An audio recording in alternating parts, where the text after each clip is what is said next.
श्रीलंका में गोटाबाया राजपक्षे के इस्तीफे के बाद अब नए राष्ट्रपति के चुनाव की प्रक्रिया शुरू हो गई है। 20 जुलाई को संसद में इसके लिए मतदान होगा। उमाशंकर सिंह की रिपोर्ट।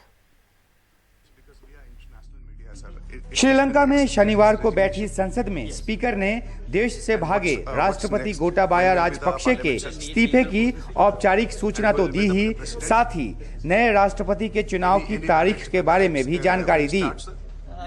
19 जुलाई तक नामांकन होना है और 20 जुलाई को मतदान होगा। प्रधानमंत्री से कार्यवाहक राष्ट्रपति बने रानिल विक्रमसिंघे की पूरी कोशिश राष्ट्रपति चुने जाने की है।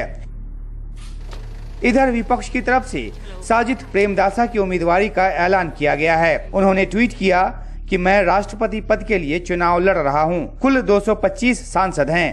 आंकड़ों में GR गठबंधन का बहुमत है। ये बहुत ही मुश्किल संघर्ष है, लेकिन मुझे भरोसा है कि सच्चाई की जीत होगी।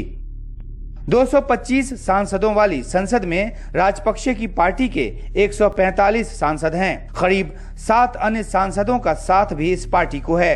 राष्ट्रपति चुनाव में जीत के लिए महज 113 वोट चाहिए। अपनी पार्टी के इकलौते सांसद रानिल विक्रमसिंघे राजपक्षे की पार्टी के समर्थन से ही प्रधानमंत्री बने थे।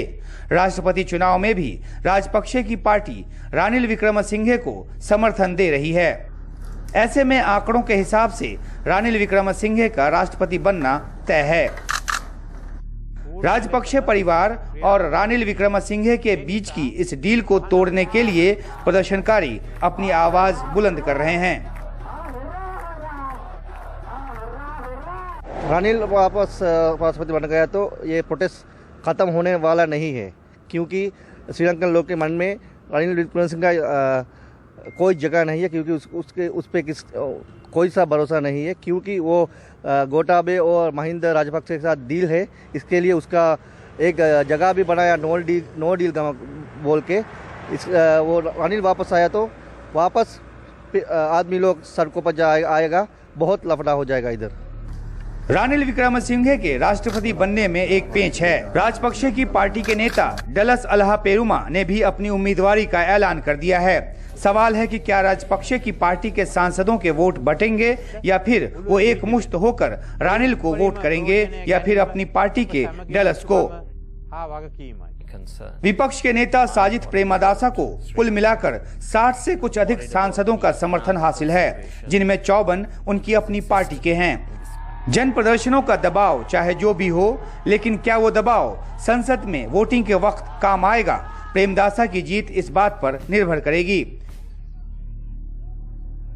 इतना तो तय है कि अगर रानिल विक्रमसिंघे या फिर राजपक्षे की पार्टी के डलस अल्हा पेरुमा जीत कर आए तो प्रदर्शनकारी चुप नहीं बैठेंगे। ये श्रीलंका के प्रधानमंत्री का आवास है। बतौर प्रधानमंत्री रानिल विक्रमसिंघे यहीं रहते थे। अब वे कार्यवाहक राष्ट्रपति बन गए हैं।